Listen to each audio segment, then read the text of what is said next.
मी वेल्लोरला गेलो होतो मिळते आणि जे CMC वेल्लोर आहे ख्रिश्चन मेडिकल कॉलेज आणि आयडा शेडरवरती तुम्ही लिहिलेलं आहे. तर मी तर अख्खं CMC वेल्लोर हे तुमचं पुस्तक डोक्यात ठेवून फिरलो आणि त्यांचा तो एक असा अर्ध पुतळा आहे, असा बस्ट आहे आणि आजूबाजूला असं चर्चच्या सारखं असं वातावरण त्यांनी केलंय, सुंदर झाडं लावली आहेत. तर मग माझ्या एकदम लक्षात आलं की अरे मला इथे सगळंच माहिती असल्यासारखं मी का बरं वावरतोय. मग माझ्या अचानक लक्षात आलं की माझ्याबरोबर वेळातही आहेत आणि त्यांचं पुस्तक आहे. तर हे तुमच्या पुस्तकांचं मला खूप वैशिष्ट्य वाटतं की वाचून लक्षात राहणारी पण पुस्तकं असतात, पण वाचून अनुभवाला साथ देणारी पुस्तकं कमी असतात. त्यामुळे तुमची पुस्तकं आहेत ती आमच्या अनुभवाचाच एक भाग बनलेली आहेत. मग ते खानखोजे असू देत, मग तुमचे रॉबी डिसिल्वा असू देत, किंवा पाणी पंचायतीमध्ये विलासराव साळुंखे असू देत. या सगळ्या पुस्तकांनी विचाराला तर चालना दिलीच, पण त्याचवेळी भावनांना सुद्धा योग्य प्रकारे टॅप केली. म्हणजे मला तुमच्या पुस्तकांचं एक छान वैशिष्ट्य वाटतं की सद्भावना वाढवतात तुमची पुस्तकं आणि ज्या सगळ्या कटुभावना आहेत त्यांना तोंड कसं द्यायचं ते पण शिकवतात. त्यामुळे हे तुमच्या पुस्तकाचं खूप वैशिष्ट्य राहिलेलं आहे. त्या लायब्रेरियन आहेत, होत्या म्हणजे तिथून त्यांचा सगळा प्रवास लायब्रेरियन म्हणून सुरू झाला आणि म्हणून आता आपली लायब्ररी आपल्या लायब्ररीची त्यांची ओळख करून दिली तेव्हा त्या लगेच तिला म्हणाले की अगं मी पण लायब्ररीयन होते. तर तुमचं आज या छान संध्याकाळी खूप खूप स्वागत आहे विनाते. तर पहिल्यांदा तुम्हाला कसं वाटतंय इकडे आल्यावरती? सुंदर वाटलं, प्रसन्न वाटलं आणि इतकं काय म्हणूया सहज, पण ज्याला नॅचरल किंवा कृत्रिम नसलेलं असं वातावरण हे नेहमीच आपुलकीने भरलेलं असतं तसं वाटतं.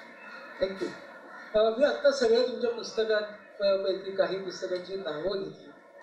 तर माझ्या मनात ना खूप वर्षापासून हा प्रश्न आहे बरं का की कारवार, आयडा शेडर, खानखोजे ह्या ज्या सगळ्या व्यक्ती आहेत तुम्ही त्याच्यावरती अभ्यास केला. या आता रॉबी डिसिल्वाना तुम्ही भेटला पण एकच, बाकी सगळ्यांचा तुम्ही अभ्यास केला. तर ह्याच्यातली एक एक व्यक्ती जर तुम्हाला खरंच भेटली तर आता तुम्हाला कारवार भेटले तर तुम्ही काय विचाराल त्यांना? पहिल्यांदा माझ्या तोंडातून शब्दच बाहेर पडणार नाही. मला हे तुम्ही सगळी नावं घेतली आणि त्यांना विचारलं आप कोणसे मिट्टी के बने हो, पहिला प्रश्न आहे. बरोबर, हा सगळ्यांनाच विचारायला लागेल. कारण एक तर त्यांची जिद्द, प्रचंड जिद्द, कार्यनिष्ठा, धडपड, आणखी कुठल्याही गोष्ट हातात घेतल्यानंतर त्याचा त्यांनी केलेला व्यासंग, अभ्यास आणि सर्वात शेवटी ती कृती ही महत्वाची. आणि ती कृती करताना ज्यांच्यासाठी त्यांनी केली त्यांच्याविषयी असणारी आस्था. म्हणजे ह्याला जो एक म्हणजे आपण म्हणतो आयुष्याचं प्रयोजन, म्हणजे खलील जिब्रानने म्हटलेली उक्ती मला नेहमी या सगळ्यांच्या बाबतीत जेव्हा मी विचार करते तेव्हा मला ती आठवणीने सांगायची होते की तुमच्या जगण्याला प्रयोजन हवं, प्रयोजनासाठी अभ्यास हवा, अभ्यासाला कृतीची जोड हवी आणि ज्याच्यासाठी तुम्ही कृती करणार त्यांच्याविषयी तुम्हाला प्रेम हवं. म्हणजे मग तुमचं जे काम आहे किंवा कृती आहे ही काहीतरी लक्ष गाठू शकते. ह्याच्यात आणखीन एक वेगळेपण किंवा वैशिष्ट्य जाणवलं ते असं की ह्यांचा प्रवास काही सरळ सुगम सुकर नव्हता. अनेक अप्स अँड डाऊन्स आले, उपेक्षा झाली, काहींचे प्रेमभंग झाले, मनोभंग झाले, अपमान झाले. तर याचा कुठलाही परिणाम त्यांच्या कामावर न होता काहींच्या होती. आता तुम्ही नाव नाही घेतलं पण आमची लीज माईटनर, रोझलिंड फ्रँकलिन यांचं श्रेय हिरावून घेतलं गेलं पुरुष सहकार्यांकडून. तरीही स्वतःचं स्खलन न होऊ देता अतिशय संयतपणे त्यांनी याला तोंड दिलं. तेव्हा तुम्ही जे म्हणाले की ह्या व्यक्ती भेटल्यावर तुम्हाला काय म्हणाल, मला असं थोडंसं पुस्तकी भाषेत सांगावं असं वाटतं की या व्यक्ती प्रवृत्ती म्हणून उठतात की जेव्हा आम्ही कारवार म्हणतो ते ती प्रवृत्ती होते, दांडी म्हणतो तेव्हा ती प्रवृत्ती होते. आणि ह्या प्रवृत्ती अशासाठी की 1-2 वर्ष 10 वर्ष झाली कुठेतरी पुरस्कार मिळाले, कुठेतरी पुतळे झाले, सत्कार झाली नाही. 40-40, 50-50, 60-60 वर्ष ही माणसं कार्यमग्न असतात आणि ते तुम्ही काय म्हणणार आहात इतका त्यांचा आत्मविश्वास असतो किंवा कार्यावर निष्ठा असते. तुम्ही हवं ते म्हणा, हवं ते ठरवा, मला जे योग्य वाटेल तुम्ही करेल. तर हा प्रवृत्तीचा भाग आहे. आणि मग अशा जेव्हा आजूबाजूला कुठे कुठे मला दिसतात छोट्या छोट्या, तेव्हा मला ह्या व्यक्ती आपोआप त्यांच्यात दिसतात. म्हणजे ह्या सगळ्या व्यक्ती तुम्हाला भेटतात इतर अनेकांच्या मध्ये. आता भेटलेल्या व्यक्तींचा तुम्ही जो अभ्यास केला, म्हणजे एक रॉबी डिसिल्वाचा केला, मला वाटतं पाणी प्रश्नाच्या वेळेला नाही तुम्हाला विलासराव 1 वर्ष झाले, 1 वर्ष झालं होतं तेव्हा केलं. तर प्रत्यक्ष भेटीमुळे आकलनात काय काय फरक पडतो का? म्हणजे रॉबी डिसिल्वाच्या बाबतीत काय झालं? म्हणजे फसायला होतं की व्यक्ती दिसते तशी नसते. म्हणजे अत्यंत रस्त्याने जाणारा एखादी सामान्य व्यक्ती असावी किंवा आपण म्हणू की नगण्य, आपण ज्याला म्हणतो की त्याला अस्तित्वच नाही, वृद्ध आहे, त्याचं काही कार्य दिसत नाही, खाली मान घालून चाललेली आहे, कुठलेही सामाजिक ह्याच्यात ती दिसत नाही.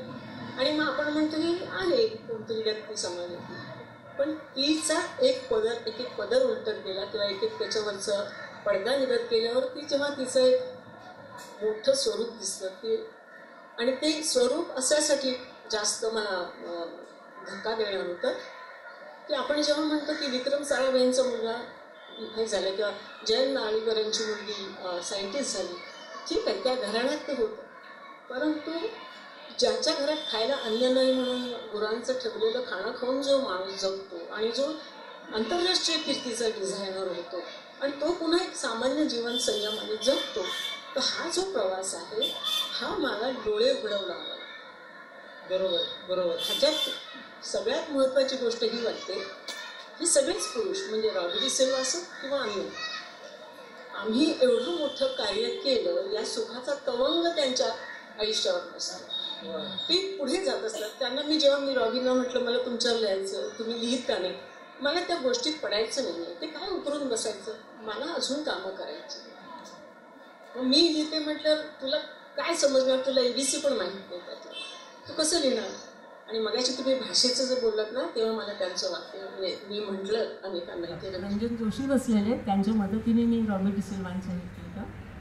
तेव्हा मी म्हटलं, मी 72व्या वर्षी ते सुरुवात केलं, म्हटलं मला अल्झायमर व्हायची भीती नाही, कारण मी नवीन विषय शिकते.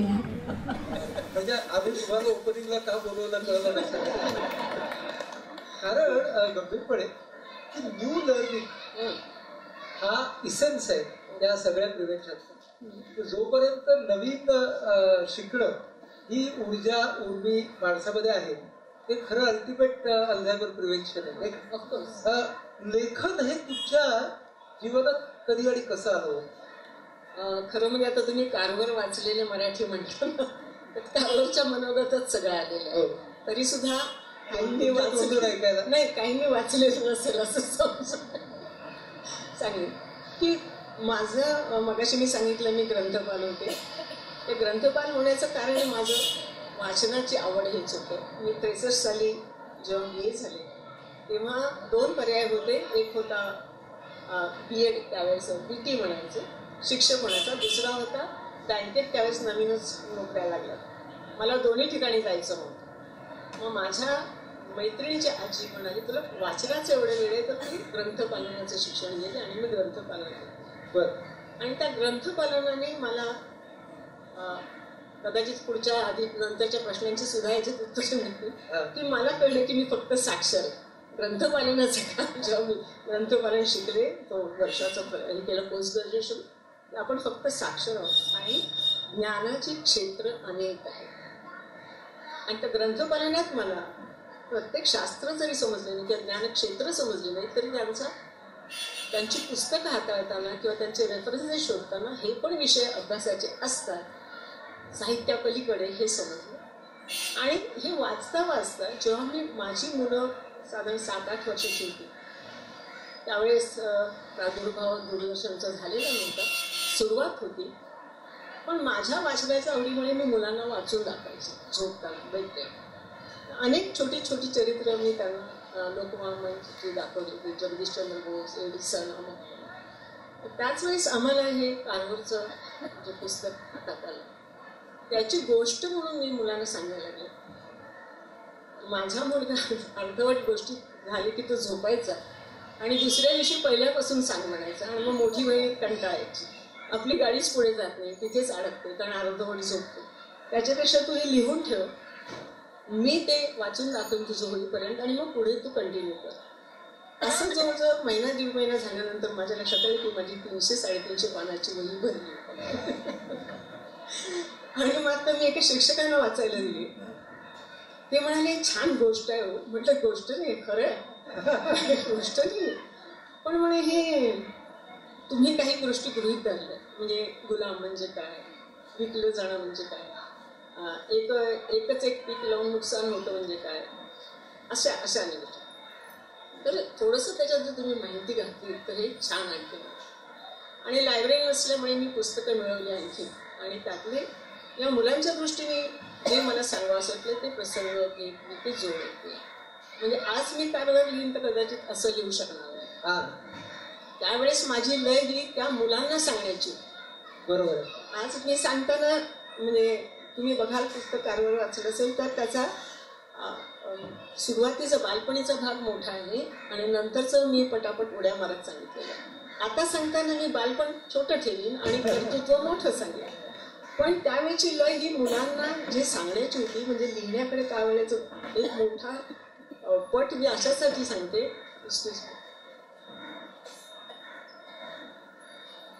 पट अशासाठी सांगते की माझी मानसिक अवस्था अशी होती की कारवार वाचताना जी एक माझं आतून जे माझे चालू होतं की खात्या पित्या घरची मुलं आहेत आणि काय मागायच्या आधी आपण देतो, तुला काय हवंय का विचारतच नाही, तुला हे हवंय असं मी ठरवतो आणि हे तुला शिकायचंय, हे तुला हवंय आणि ती सबबी सांगू शकतात.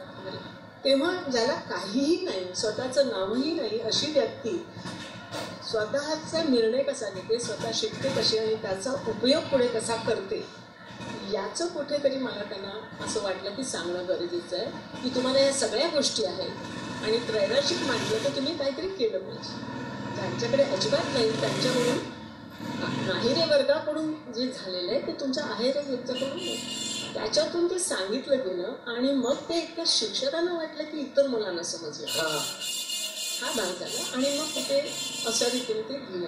आणि थोडंसं अर्धा सेकंद त्या पुस्तकाने जो मला विश्वास दिला, आत्मविश्वास दिला लेखनाकडे कशी बोलला, तेव्हा माझ्या असं लक्षात आलं की हे पुस्तक जेव्हा हस्तलिखित माधव मनोहरांच्याकडे गेलं, ते म्हणे लिहिलंच चांगलं पण हे छापणार कोण, वाचणार कोण, इतकं साधं सरळ आणि गांभीर्य कोणी वाचणार.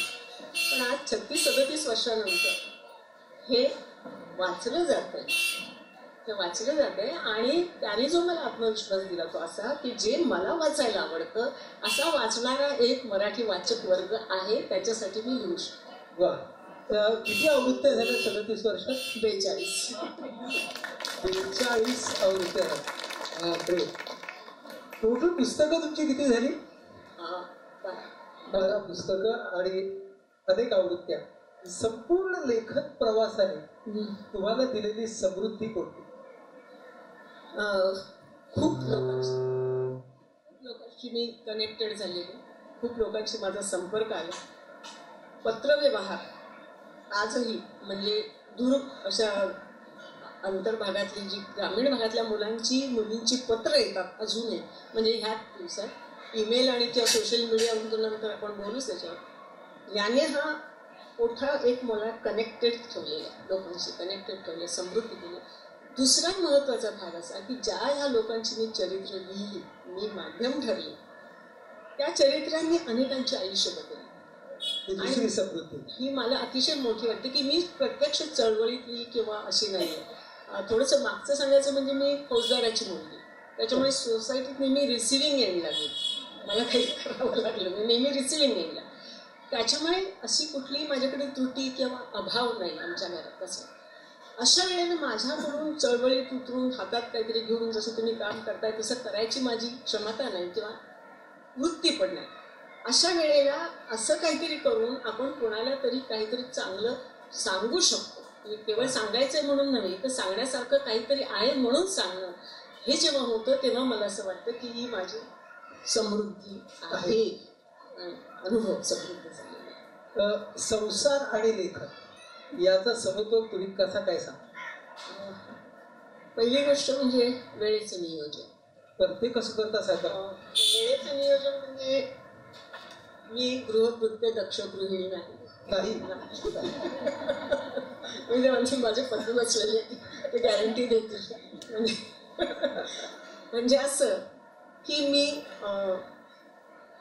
ज्याला आपण थोडंसं शो किंवा अशा म्हणजे ज्या आवश्यक गोष्टी त्या मी सगळ्याच करते. आणि घर झाडण्यापासून, आता नाही परंतु घर झाडण्यापासून सगळे घर साफ करण्यापासून पोळी भाजी पुरणपोळी सगळे करण्यापासून. पण मला शो नाही, मला आवड नाही त्या शोची. त्याच्यामुळे मी इतक्या वेळेत माझं घरकाम झालंच पाहिजे ते पण उरलेला वेळ माझा.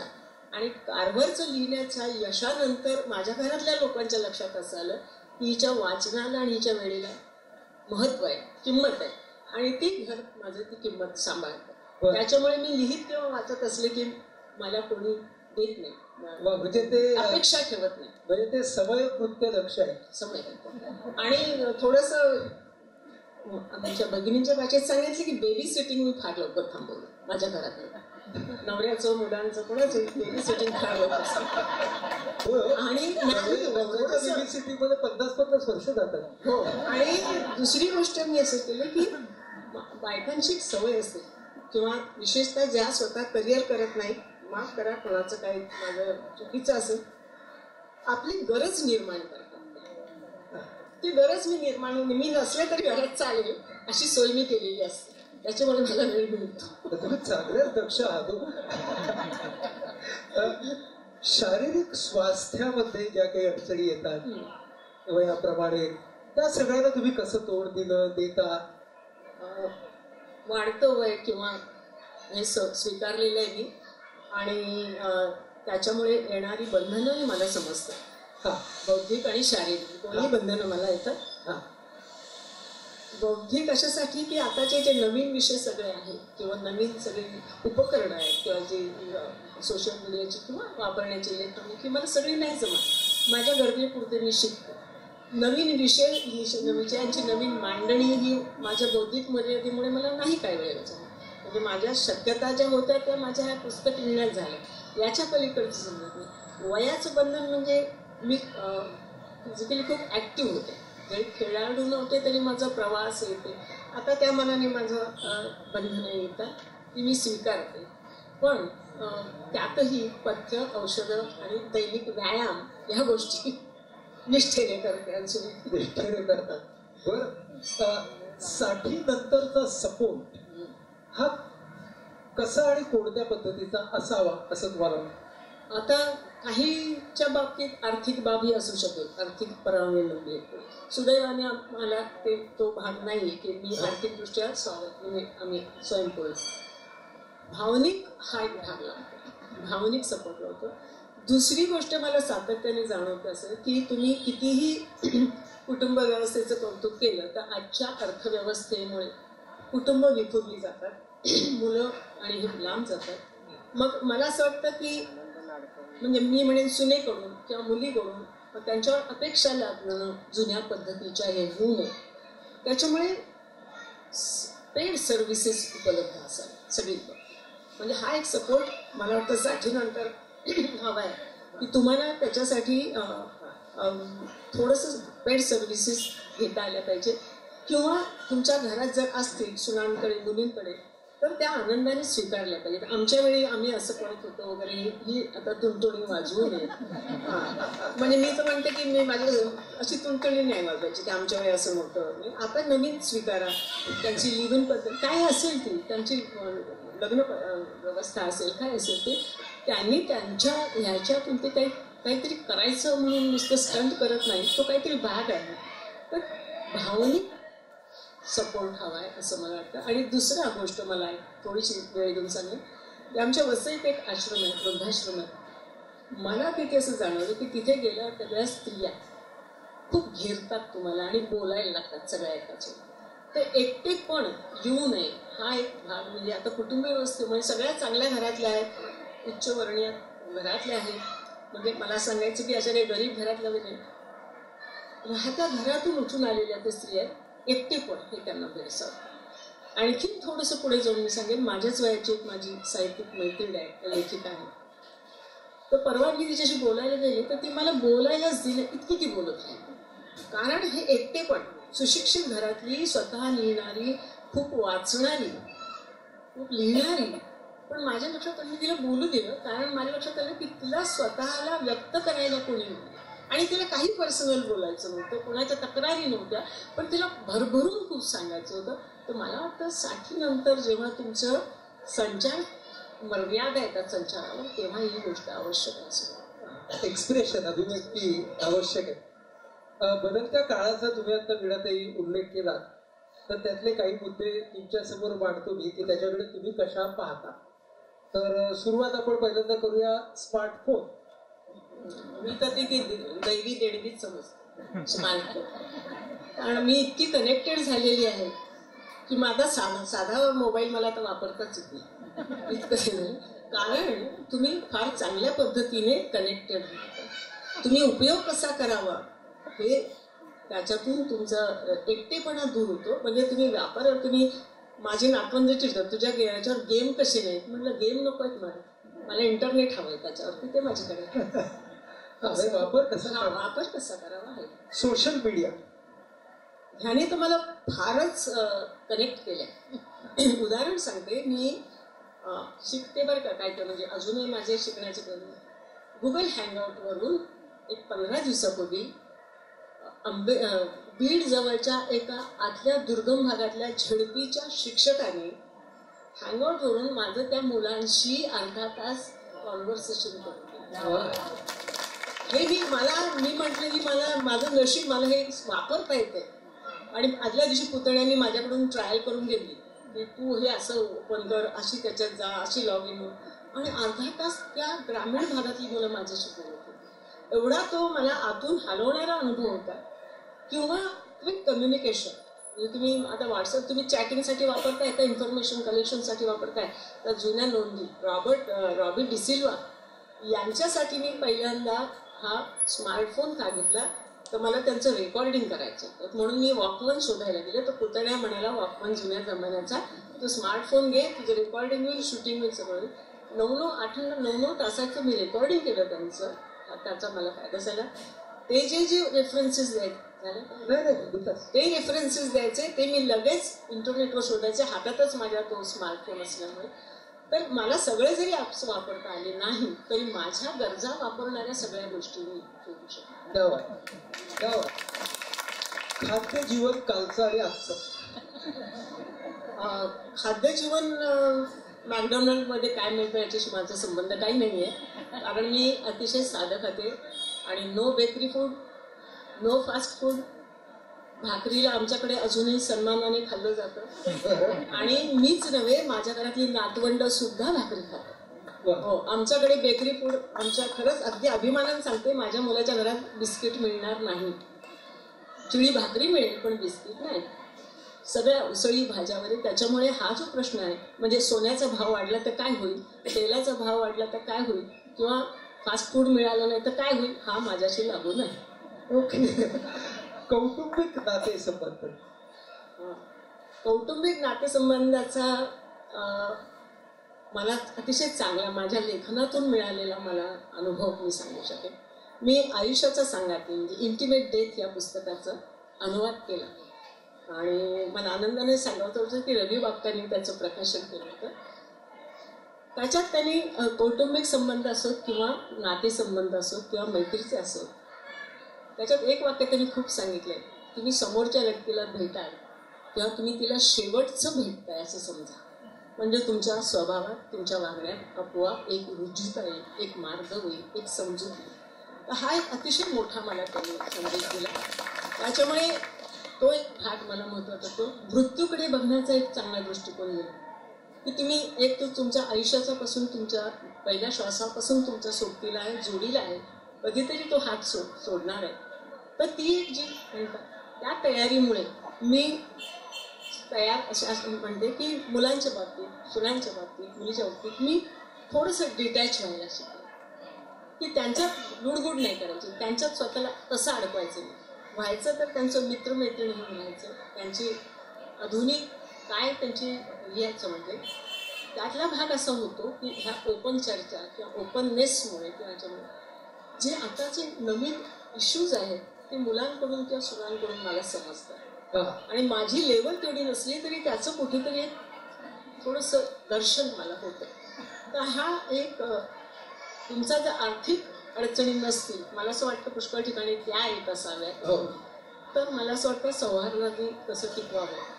पुस्तकंही शिकवतात, कारण आपण हे वाचतो तेव्हा माणूस म्हणजे काय याचा शेवटी विचार करावाच लागतो. येस, अनेक दुःख समोर आणि अंतरामध्ये असतानाही आनंदी जगण्याचा प्रयत्न कसा करावा, खास करून साठी. नाही, मी मगाशी म्हटलं तेच, जे मला बदलता येत नाही ते मी काय करू शकते, मी त्याच्या नावाने नुसते कड काढण्यापेक्षा जे मला शक्य आहे ते मी करायचा प्रयत्न करते. म्हणजे ही परिस्थिती मी बदलू शकत नाही, पण करप्शनवरती नुसता त्रागा करण्यापेक्षा जर नॉन करप्ट म्हणून जरी चांगलं काही केलं ते लोकांना सांगावं आदर्श म्हणून, किंवा हा एक भाग असतो. किंवा मला कोणी विचारत नाही किंवा उपेक्षित राहिलो आम्ही, अशा वेळेला मग सांगलं असं वाटतं अरे बाबा तो रॉबी डिसिल बघ, त्याचा दुर्लक्षित राहिला त्याच्या माणसात, पण त्याची खंत वाटली का, तो म्हणतो मला जे करायचं होतं ते केलं.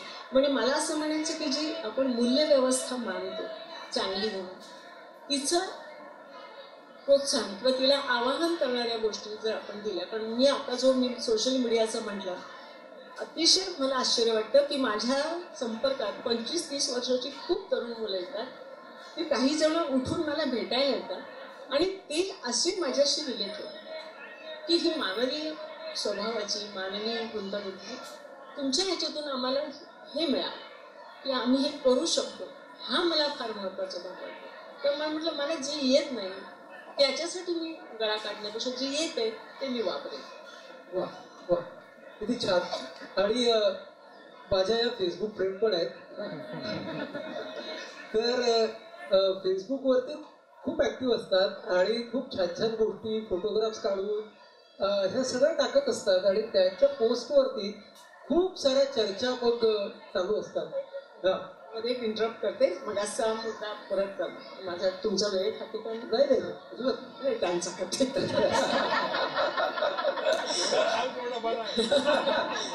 मग असं सोशल मीडियाचं सांगते. असेच एक पुस्तकाच्या दुकानात एक प्रसाद कुलकर्णी म्हणून मला ग्रस्त भेटले. ते CA होते, म्हणजे आहेत अजून. परदेशात त्यांनी म्हणजे टेक महिंद्रामध्ये वगैरे पर्सिस्टंटमध्ये वगैरे काम केलेलं. घरच्या कारणांमुळे वडिलांच्या आजारपणासाठी नोकरी सोडून अमेरिकेतून ते भारतात आले. 16 वर्ष त्यांनी जवळजवळ कॉर्पोरेट ह्याच्यात काढली आणि मग त्यांना असं वाटलं हे पुरं झालं, म्हणून त्यांनी वाचन संस्कृती वाढवण्याकडे ते वळले. आणि ते मला भेटले आणि त्यांचं सगळं ते ऐकलं नाही की त्यांनी पुण्यात अशी सुरुवात केलेली आहे की तुम्हाला आम्ही घरपोच पुस्तकं देऊ. म्हणजे वृद्धांसाठी त्यांनी केलं. व्हॉट्सअप म्हणजे तुम्ही पुस्तकं मागवा, घरपोच पोचून 50 रुपये महिन्याचे द्या, वर्गणी वेगळी असं त्यांनी सुरू केलं. आणि जवळजवळ 15,000 त्यांच्याकडे पुस्तकं आहेत, इंग्रजी आणि मराठी. आणि त्यांनी 8-10 अशी मुलं नेमली जी मोटरसायकलवर किंवा याच्यावरती लांब लांब म्हणजे 20 मैलाच्या परिसरात पुस्तकं पोचवतात. तर मला ते खूप आवडलं म्हणून आणि त्यांचं हे सगळं म्हणून मी त्याची पोस्ट टाकली. 2 दिवसात त्याला 1000 लाईक्स आले आणि 200 लोकांनी ती पोस्ट शेअर केली. ते म्हणाले अहो मला फोन खालीच ठेवता येणार, सारखे फोन त्या प्रसाद कुलकर्णींना त्याचा त्रास झाला. आणि आज म्हणजे तेवढे म्हणजे गेली 4 वर्ष मी धडपड करतोय, एवढं नाही. म्हणजे मी म्हटलं जे माझ्याकडे त्याचा उपयोग मी हा केला की सोशली त्यांना इतकं हे झालं की आज ते म्हणाले माझे 3 का 4 दिवसात 40 नवीन सभासद झालेच, पण मला आता बोलवणी येत आहेत, विचारत आहेत. एकाने कोल्हापूरून गाडीत भरून पुस्तकं त्यांना आणून दिली की मी एकटा आहे, माझ्यानंतर या पुस्तकांचं. कालच एका फेसबुक फ्रेंडचा बाईंचं हे आलं की मी 75ची आहे, माझ्याकडे खूप जुनी नाथ माधवांची वगैरे पुस्तकं आहेत, त्याचं मी काय करू. तुम्ही त्या प्रसाद कुलकर्णींना देणार आहे. त्यांचा मला फोन आला की ती बाई पुस्तकं घेऊन आला. तर सोशल मीडियाचा हा असा वापर मला आवडतो. क्या मला वाटतं तुमचा अमृत महोत्सव झाला ना, हो झाला ना, म्हणजे त्या अमृत महोत्सवाच्या उंबरठ्यावरती आहे.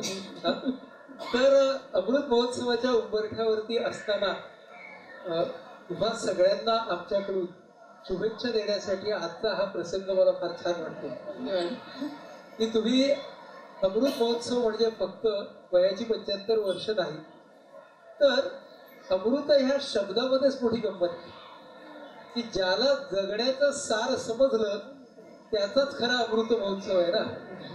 नाहीतर उरलेले सगळे श्वास घेऊनही मृतच म्हणायचे. तर त्यामुळे तुमचा अमृत महोत्सव या खऱ्या अर्थानं अमृत महोत्सव होणार याची खात्री, आणि त्यासाठी आमच्या सगळ्यांच्याकडून तुम्हाला खूप खूप शुभेच्छा देण्यात येईल. खूप छान वाटलं तुमच्याशी गप्पा मारून.